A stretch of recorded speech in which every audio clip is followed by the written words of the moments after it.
about this? The New York Times reporting that Democrats have a, quote, immigration problem, and that the playbook now for Democrats is to not talk about the border. This, as President Trump's threat to pull aid seems to be working. Officials in both Guatemala and Honduras reportedly are trying to stop the now 4,000-strong caravan of illegal border crossers headed for the southern border. The Honduran president telling the caravan to just go home. Guatemala detained one of the caravan organizers on immigration violations. But here's the question, what is Mexico doing? Mexico sent an additional 500 federal cops to the border with Guatemala, but is Mexico doing enough? Let's bring in the political power panel. They are American Majority founder and CEO Ned Ryan and Democrat strategist Nathan Rubin. Great to see you guys. Hey, Ned, is Mexico doing enough, Ned? Because Mexico claims it won't let in those without a visa, but can't Mexico still let those who come with visas head to the border? Well, I mean, I think we've got an issue, obviously, south of our border, not only with the breakdown of civil society in a lot of Central American nations. Mexico's not acting in our best interests. I have to say, the thing that we have to make clear is America is not an escape valve for the problems south of our border, whether it's mismanagement in government in Central America or the ruling elite in Mexico thinking that somehow the American taxpayer should bail them out for their problems. And I think we have to, this is why Trump won. I mean, Liz, we have to make it very clear. One of the top issues why he was elected was immigration reform, build the wall. We're seeing it in the polls, Harvard-Harris in August. People are saying immigration is one of their top issues.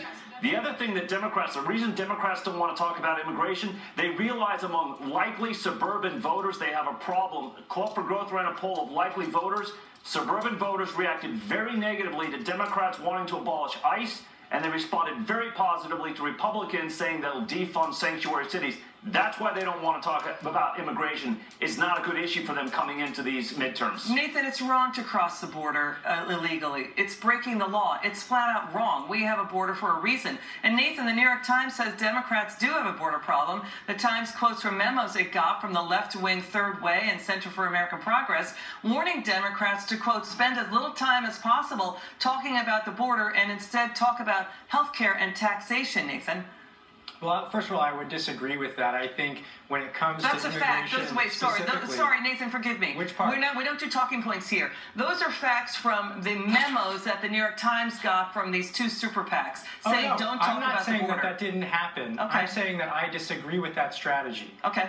I would say that because when it comes to Trump's zero-tolerance family separation policy, Democrats should absolutely be talking about that. It's immoral. It's un-American. Nathan, stay on that. Forgive me, because we have facts. Sorry, hang on a second. HHS said that under President Obama, 21,000 children were put into foster care after their parents were incarcerated for crossing the border illegally. That happened in 2016 under Obama, another 21,000 in 2015. This is not a Trump problem. This problem started under Bill Clinton. So it's wrong, the facts show, to try to nail President Trump for enforcing something that was a problem that started under way before even Bill Clinton. Well, you're absolutely right that this problem has been going on for a long time. And President George W. Bush, while I don't agree with him often, he used to talk about compassionate conservatism. And that's something that we need more of in our discourse. All right, Nathan, I'm sorry, Nathan, come on. Okay. All right, we're giving you the facts. Ned, we're about getting to the bottom of things and the facts and giving the problems. All right, I'm giving you the facts. I'm giving you the facts. I understand the refugee problem. Forgive me, Nathan. I'm sorry to talk over you, but we're about the facts, Ned. And it's wrong to consistently go after President Trump on this issue when this has been a problem for presidents from both sides of the aisle, and all presidents from both sides of the aisle have separated parents. Power to make any sort of change right now. Ned, sorry, Ned, go ahead. Nathan, hang on a second. This has been a problem. This has been an unholy alliance between Democrats and Republicans. Democrats for short-term political gain. Sorry, some in the Republican circles for short-term business gain. And Trump is saying no more. And I disagree, Nathan. There are about 70% of the American people, regardless of party affiliation, that's saying people coming illegally should be turned around at the border and sent home. And Liz, this is why it's a big deal. There is no self-government without national sovereignty, and there's no national sovereignty without physical borders. Okay, let's get to Nathan. I'm sorry, Nathan. Forgive me. We just want to get to the facts. We don't want topspin here. We don't want anything, any angles. We just want the truth. And those are the facts coming out of our government about parents being separated from their children. Those are the facts. Go ahead, Nathan.